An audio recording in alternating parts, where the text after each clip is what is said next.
Assalamualaikum warahmatullahi wabarakatuh, geng. Selamat pagi, selamat berhujung minggu. So, alhamdulillah hari ni ada kesempatan lagi untuk aku turun berkayak.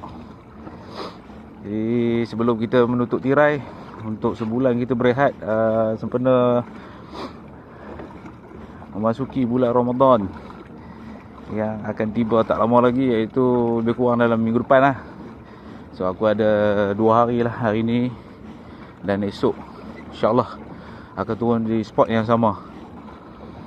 Jadi cuaca alhamdulillah hari ni baik. Kita doakan semoga cuaca kekal baik daripada awal sampailah aku naik ke atas nanti ya, okay? Alright, sekarang aku menuju ke spot. Sekarang berada di depan berhampiran Malakoff lah. Alright, geng, semoga ada hasil yang padu-padu untuk hari ni. Alright, geng, hari ni aku nak cuba setup yang baru lah. So aku nak pakai 2 view kamera depan dan juga kamera yang aku attach dekat body ni lah.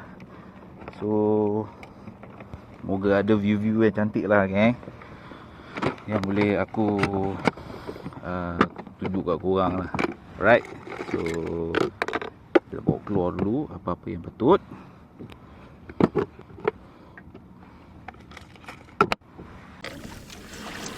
Kosong lagi setakat ni, guys. Sound. So sekarang bulu suku. Dah start pasang lah, bergerak pasang.